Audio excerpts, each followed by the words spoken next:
Lucas, eu quero aproveitar que você está na presença aí dos advogados. A gente está justamente com esse documento, com a comunicação de ocorrência policial, para que fique bem claro também para quem está em casa. Eu vou ler aqui rapidamente, Lucas, e aí você pode até confirmar com eles aí se são essas as partes que levaram eles a fazer esse pedido de prisão dos policiais rodoviários federais. Lembrando, o que está acontecendo? Para você que está ligando agora, a família, através do grupo de advogados, o grupo que está defendendo, né, o Genivaldo, que está defendendo a família, que está acusando aí os policiais rodoviários federais, eles estão pedindo a prisão imediata desses policiais. Por quê? Não é apenas pelo fato ocorrido, já que o Ministério Público Federal disse, olha, vocês não precisam prender ninguém agora, estavam todos de capacete, a gente não consegue identificar ali quem é quem. Já que está tudo tramitando de forma legal e acelerada, foi o que disse o Ministério Público Federal, nós vamos segurar nesse pedido de prisão. A OAB não concorda, a OAB Sergipe pede a prisão desses policiais rodoviários federais e agora a família também pede com o argumento de que este documento assinado pelos 5 policiais estariam com falsos relatos. E aqui a gente já destaca o que seria. A gente vai confirmar ao vivo com o Lucas Moura, que está justamente com os advogados. O que seria falso nessa comunicação de ocorrência policial? Uma parte desse documento diz que o Genivaldo passava as mãos pela linha da cintura e dos bolsos, o que causou para eles o que teria, né, causado para eles uma certa desconfiança. Ele diz aqui que ele teve, né, essa reiterada desobediência aos comandos legais emanados pelo agente e em função da agitação do abordado. Tornou-se necessário realizar a sua contenção, que foi o que vocês viram, os pés e os braços amarrados. A justificativa, né, dele seria justamente essa passada aí na mão pela cintura. Tem um outro momento também que a gente destaca, que possivelmente, vamos confirmar com os advogados, se seriam esses os relatos, de que o conduzido começou a passar mal, sendo socorrido, essa é a outra parte, ó, passou a se debater e se opor violentamente contra os policiais. A gente acompanhou as imagens.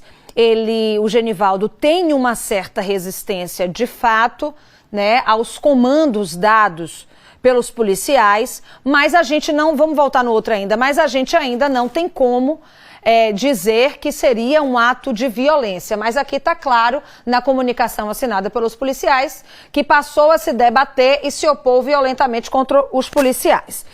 O terceiro momento que a gente destaca aqui, que possivelmente é a justificativa dos advogados da família do Genivaldo, é que durante o trajeto, diz na comunicação, que durante o trajeto o conduzido começou a passar mal, sendo socorrido prontamente, o que é negado pelas testemunhas e até o vídeo mostra, né, o momento em que ele é sufocado dentro do carro por gás lacrimogênio e a médica que atendeu, que fez o primeiro atendimento ao Genivaldo, relata que ele já chegou morto. De acordo com a polícia, ele passou mal durante o trajeto. Lucas, eu volto com você justamente para entender. Seriam esses os trechos de fato? São esses os argumentos?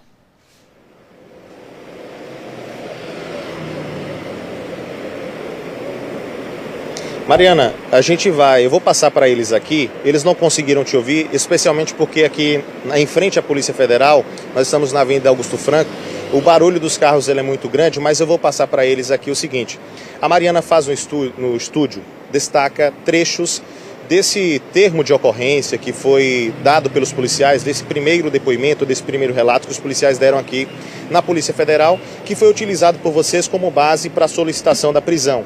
E ela destaca especialmente 3 pontos. E, na verdade, o nosso objetivo aqui, com esse destaque, é saber se esses 3 pontos foram os pontos utilizados por vocês ou se teve mais algum, né, nesse pedido de prisão. Ela cita, por exemplo, o trecho em que, nesse relato, os policiais dizem que o Genivaldo passava insistentemente as mãos na região da cintura ou dos bolsos, como se quisesse pegar alguma coisa que ali estava. Em um outro trecho, os policiais dizem que ele se opunha violentamente à ação policial, usando esse termo, violentamente.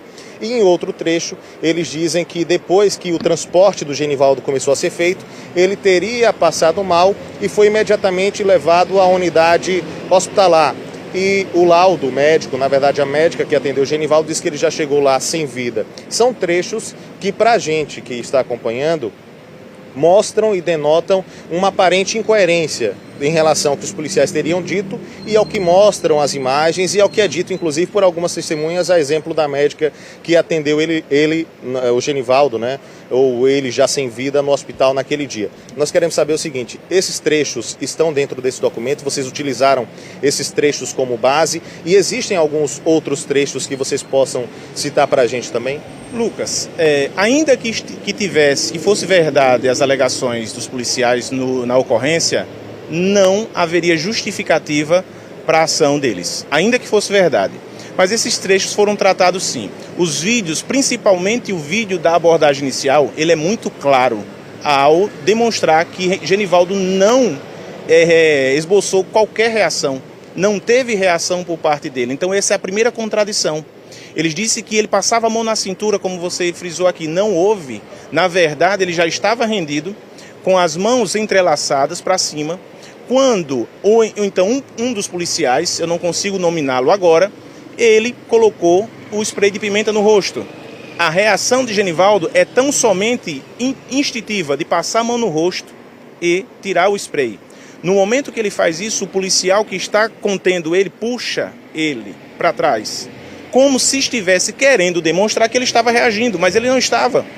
O vídeo é claro nesse sentido. Esse é o primeiro ponto. Um dos pontos que diz destaque no vídeo, se vocês pegarem o vídeo que da abordagem inicial, Genivaldo chega a falar: eu sou um cara legal. Ou seja, numa abordagem já truculenta, ele chega e diz: eu sou um cara legal. O policial, de forma totalmente desarrazoada, desproporcional, chega e fala um palavrão, não podendo ser falado agora por conta do horário, mas fala um palavrão e manda ele calar a boca. Em seguida, ele continua quieto, sem esboçar qualquer reação. É quando o policial joga o spray de pimenta e ele tem a única reação, que é limpar o rosto. Instintivo de limpar o rosto de que está com o spray de pimenta. Momento em que faz isso. Depois dá a ordem para ele ficar quieto, ele coloca falando: é possível ouvir no áudio, eu estou quieto, eu estou obedecendo os comandos. Manda ir para o chão. Quando ele está no chão, o policial puxa ele e o derruba no chão. Então a reação agressiva que teve foram dos policiais. A agressão violenta foi dos policiais e não de Genivaldo. Genivaldo, a resistência dele, que não foi agressão, foi repelindo a injusta agressão que sofreu, foi superveniente, foi posterior ao ato injusto praticado pelos policiais. E também sobre a questão do laudo médico. O laudo médico demonstrou que foi por asfixia. Estava claro que foi por asfixia, mas os policiais preferiram relatar que foi um mal súbito, eles sabendo que não foi um mal súbito. E há um relato, e a gente vai colher esses depoimentos, por isso que a gente queria falar, porque na hora que os policiais foram levar, isso é o que chegou ao nosso conhecimento, espero que as pessoas que já foram ouvidas, porque nós não podemos acompanhar, o relato de que, ao invés de encaminhá-lo para o IML, os policiais rodoviários quiseram encaminhá-lo para a funerária.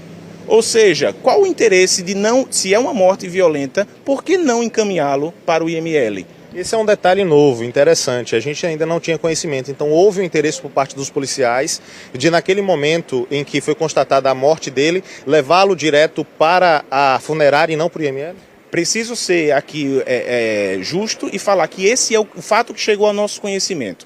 Nós iremos levar isso e buscar essa prova com as provas testemunhais que estavam lá.